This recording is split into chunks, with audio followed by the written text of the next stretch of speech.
Há uma grande confusão entre a lei na igreja. E muitos trazem a lei para a igreja. E por que fazem confusão? Porque quando nós lemos os evangelhos, nós nos esquecemos que Jesus é judeu. E ele nasceu sob a lei e seus pais cumpriram a lei para com ele. Alguns, sem entenderem isto, praticam até mesmo apresentar uma criança na igreja como se houvesse um templo como o Templo de Jerusalém.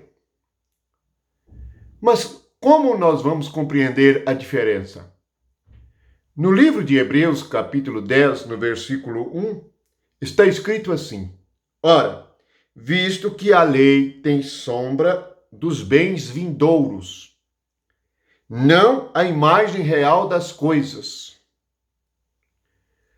Veja bem, tudo que era na lei era exterior, era um sinal, era uma sombra da realidade que viria com Cristo. Qual é a diferença da igreja com o judaísmo, com Israel no Antigo Testamento, ou até Cristo? Quando Jesus estava em carne na terra, ele estava sob a lei. No livro de Atos é que há a transição da lei para o Espírito. Mas veja bem que a diferença é que no dia que a igreja começa, o reino de Deus vem para dentro de nós. O reino do céu vem para dentro de nós. Por quê? O Espírito Santo, ele vem para dentro de você. Essa é a diferença. Agora é possível nós sermos santos. E o Espírito Santo vai aplicar a obra de Cristo em cada um que crê, porque ele está dentro de nós, em nosso espírito. Então, nós não precisamos mais pagar o dízimo. O dízimo era para sustentar os levitas no templo de Jerusalém. O templo agora somos nós. Em Coríntios, Paulo pergunta: não sabeis vós que sois o templo do Espírito Santo? Deus agora está dentro de você. Como você vai dar o dízimo para ele se ele está dentro de você? Você é o dízimo. Porque em Romanos 12 diz que a oferta agora é o nosso corpo em sacrifício vivo. Oferta do corpo para quê? Para Deus morar. Esta é a razão de que quantos estão confusos e enganados com não coma isto, não faça isto, não vista isto, não vista aquilo. Por quê? Porque não aprenderam a ser governados pelo Espírito Santo. Se você for governado pelo Espírito Santo que está dentro de você, você não vai saber se vestir de maneira santa. Se você for governado pelo Espírito Santo, você vai saber comer como um santo. Não precisa de alguém dizer: não coma isto ou não coma aquilo, porque os alimentos impuros eram apenas símbolos. Aqui diz no capítulo 10 de Hebreus que era sombra. Era sombra de bens vindouros, não imagem real. A imagem real, verdadeira, é Cristo. A lei está em vigor, mas não é para o que está em Cristo, é para o incrédulo. A lei está em vigor para o que rouba. A lei está em vigor para o que adultera. Isto não muda nunca. Mas para quem crê em Cristo e morre com Cristo, a lei terminou porque ele morreu.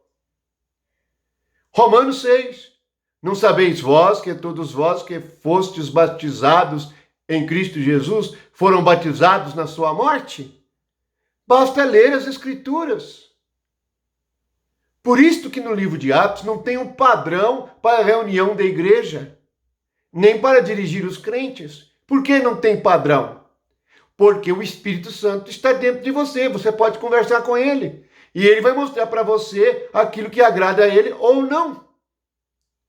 É assim a vida de um filho de Deus, não é na presença de Deus? O Espírito Santo não está em você.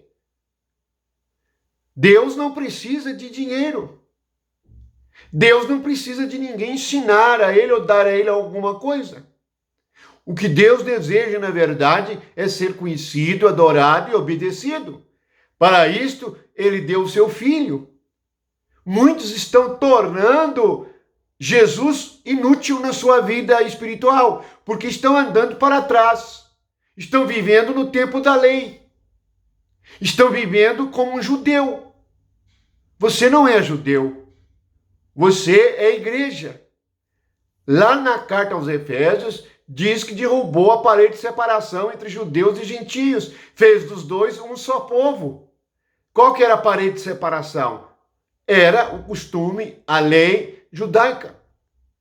Portanto, perceba, quando você lê a Bíblia, Jesus e os discípulos no Evangelho estão de acordo com a lei de Deus, cumprindo a lei, porque eles são judeus. Até no livro de Atos, eles ainda vão no templo. Mas Jesus já havia profetizado, esse templo ele vai ser derrubado. Ele vai ser destruído, porque isso não tem valor mais diante de Deus. Deus não habita em casa feita por mãos humanas. Deus agora vem para dentro do homem. O próprio homem é que é a casa de Deus. O próprio homem é o lugar onde Deus habita agora. Por isso nós temos que amar, perdoar uns aos outros, porque Deus está em cada um que crê. Pode ser que aquele que crê não conheça, ou talvez nem o obedeça, mas é diferente. Portanto, guarde isto. Você tem Deus dentro de você. E o Espírito Santo está em você para disciplinar, ensinar e corrigir. Por isso que há tanta divisão entre os crentes. Porque quem quer andar de acordo com o Espírito Santo? Cada um quer andar na direção do homem. E quando tem dúvida, vai perguntar ao homem, ao invés de perguntar ao Espírito. Se Deus está com você, por que você não pergunta a Deus? Esta é a questão. É isto que temos que aprender. A vida de filho de Deus é na presença de Deus. E você diz assim, não, mas eu estou na presença de Deus. Então, se você está na presença de Deus, fale com Ele e Ele falará com você. Você precisa de aprender a ouvir a sua voz. Ore. Tiago diz assim, se alguém não tem sabedoria, peça a Deus. Ele dá e não lhe lança em rosto. Portanto, a igreja foi chamada para ser enriquecida com as riquezas insondáveis que estão em Cristo Jesus. Mas por que os crentes estão miseráveis, cegos e nus? Por quê? É porque não tem a compreensão e não há quem fale a verdade com eles. Quem ensina as Escrituras de acordo com o que está revelado nas Escrituras. A igreja é o templo do Deus vivente. É o lugar onde o Espírito está. Mas se não compreenderem isto, voltam para trás. É muito mais fácil corrigir as pessoas segundo a lei, olhando do lado de fora. A questão é do lado de dentro, o que há no pensamento, o que há no coração. Jesus diz, o que contamina o homem é o que vem do coração. Se nós não lidarmos com o nosso coração, com a nossa mente, nossa vontade, nossa emoção, com a nossa carne, por meio do Espírito Santo que está em nós, como nós veremos a Deus e perceberemos? Pois sem santificação, ninguém vê a Deus. Ninguém percebe, porque a mente está turbada, ansiosa, preocupada com coisas naturais, não espirituais e sobrenaturais. Portanto, guarde isto. Jesus não revogou nada da lei, mas ele cumpriu tudo. A morte dele é a nossa morte. Pela lei, o pecador tem que morrer. Morremos com ele. Mas nós que cremos, ressuscitamos com ele. E a nova vida que temos não é de acordo com o mundo nem com o pecado, mas é dirigida, guiada e ensinada completamente por Deus. Está no Evangelho de João e Jesus disse, serão todos ensinados por Deus. Fiquem na paz do Senhor e medite nestas coisas, para que compreenda que o Espírito Santo está em seu espírito. Olhe para ele e ele te esclarecerá. Amém.